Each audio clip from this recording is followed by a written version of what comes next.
what do I call it? What should I call you for the podcast world?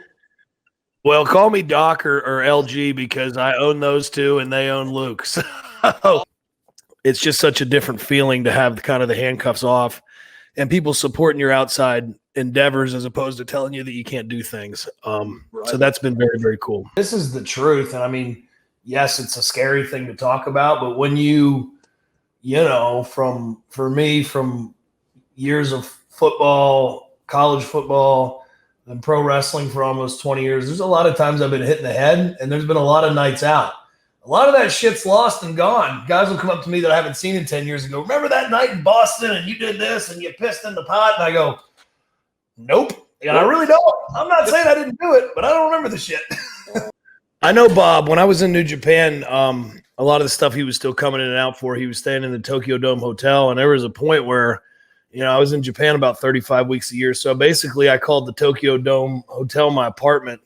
So I'd run into Bob a lot. And we had him on our old podcast. You know, we had it before going back to WWE and had some pretty fun nights hanging out with Bob. Bob's larger than life in that country, as you guys know, still to this day. And his level of fame is pretty unparalleled because it almost was bigger than the wrestling and the fighting and all that. I mean, he was a crossover legitimate celebrity in that country and just an attraction that people wanted to pay to see. And when you walk down, you know, when I walk down the street, just being a big dude and being a New Japan guy and all that, like some heads will turn. But when you walk down the street with Bob Sapp, it was different, man. I mean, you know, I wasn't alive for Beatlemania, but people would lose their shit when they saw Bob coming. It was really cool. You know, would you say it's on a personal note, that'd be fairer to say that Bob Sapp is crazier than the three of us combined? I think that's a fair statement. Oh, hell yeah. Our old podcasts aren't available anymore because of some of the content doesn't hold up time-wise.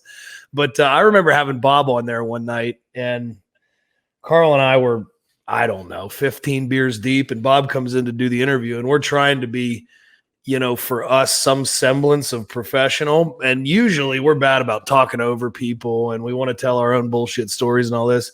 You want to talk about controlling the room? I think I said, hey, this is Bob Sapp. And I didn't say another word until Bob Sapp was finished an hour later. So.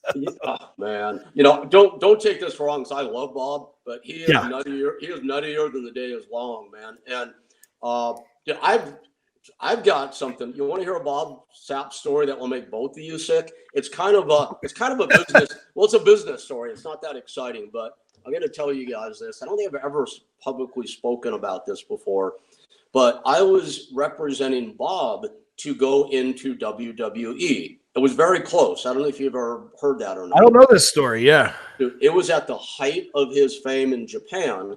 And, you know, famously there, he was having contract problems with K1. So he was working unsigned.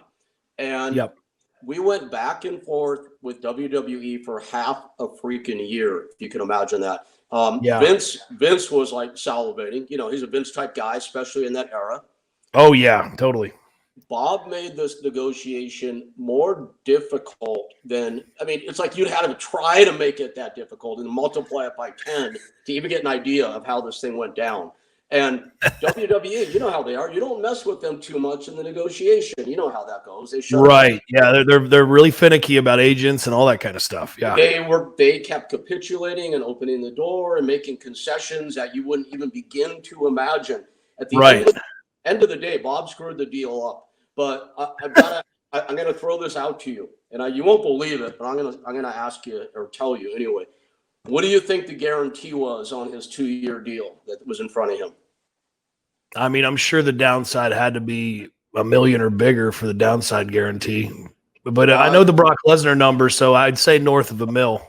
$5 million a year for 2 years. And I know it's like impossible to believe. People listening to this right now are going to go, oh, that's fucking bullshit. But, you know, I have the paper or the electronic document, I should say. Yeah. And anyway, and, you know, as the ever greedy agent, I was pretty bummed to losing my 10% on that one. But thank you for watching the Hannibal TV. Please like this video if you enjoyed it and click the subscribe button to not miss any of our latest shoot interviews, match videos, or news updates. Support us on patreon.com for $1.99 a month to watch our full shoot interviews ad-free and help our channel grow. Follow us on Twitter at the Hannibal TV for instant updates.